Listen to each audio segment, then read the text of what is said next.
I'm Damon Ermine, and we're here at the Queer Lounge, and I'm with Jenni Olson, director extraordinaire, who is on her fourth time here at Sundance with a film in the festival. Jenni, you have 575 Castro Street in the festival this year. It's a short. Tell us a little bit about how that came about. Well, it was really great, actually, when they were shooting Milk, the Gus Van Sant film, in the Castro. They recreated Harvey Milk's camera store actually at the address where it originally was, and at 575 Castro Street. And the website filminfocus.com, which is Focus Features' editorial website, asked me to make something in conjunction with the release of Milk. And after I said, me? Are you sure? I went and kind of scouted, and so I got to shoot on the set in the early morning when there was no one around. Sean Penn was miles away. And it's really a light and motion study of the walls of the camera store set. It's just very slow, very contemplative. And the audio track is the original audio tape that Harvey Milk made to be played if he was assassinated, which is used in the film as a structuring device, in Milk as a structuring device, which was a total coincidence. I didn't know that they were going to be using it, and but I had helped with the preservation of the original cassette tape, so I had it and was in contact with his estate, and so it's very haunting to be hearing his voice as you're seeing the camera store, which was where he made the tape. And what, if you're not at Sundance, I understand you can see the film. It is still available online, so that's like a benefit for people who can't be in Park City.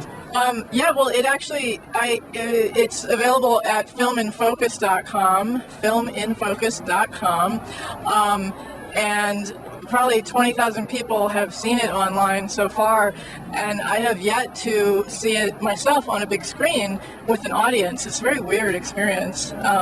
It's been great to get the comments from people online, but there's nothing like being at a film festival and, sitting in a dark theater with people, and I'm really, so excited to be here. That's great, and congratulations for being here. And you have experienced Sundance on several occasions now. What do you feel is the festival's role in promoting and LGBT films and filmmakers? Well, Sundance, historically, their support of gay film goes back to the very first Sundance Festival when they premiered Before Stonewall. They've shown, Times of Harvey Milk showed here, Desert Hearts, Parting Glances, way back to the olden days of independent gay film, on through the New Queer Cinema and, every year since. And so, as a gay filmmaker, as a gay film historian, and, just person involved in the queer film world, Sundance's contribution to that is, indescribable. I mean, they've done so much. And I'm sure you've been asked this before, but as a film historian, where are we at currently in LGBT film, and we're just experiencing a car accident on Main Street here at Sundance. It's a little fender bender with someone trying to make a U-turn in the middle of Main Street on Park City.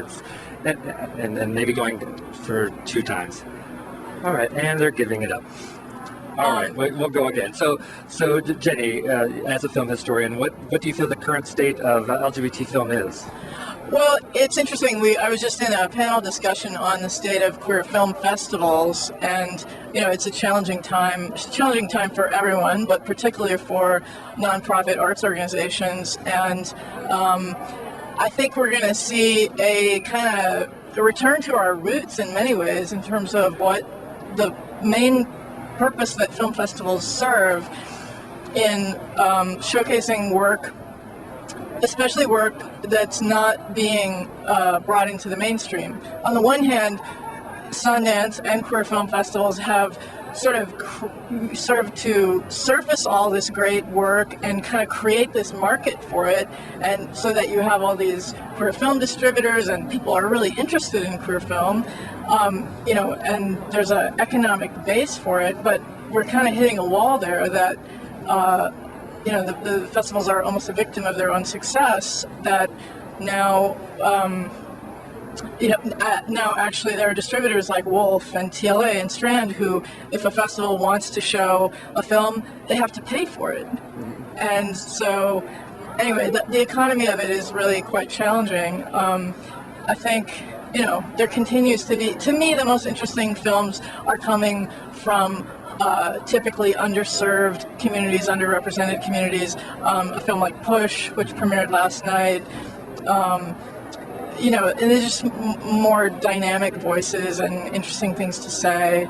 Obviously, it's important to have a range of different kinds of films, and in a lot of cases, like festivals like Outfest and Frameline and New Festival, the tickets that sell the most are the gay white boy cute guy movies, and that's necessary as well.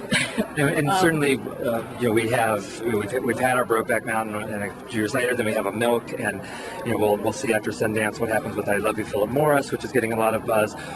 Do you feel that the more sort of mainstreaming of gay-themed films that happen, that we'll see more of those on the big screen outside of festivals?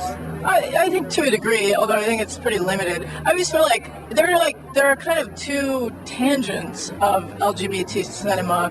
Like you just said, Brokeback, Milk, I Love You, Philip Morris, or and the bigger films that you're going to see at your multiplex.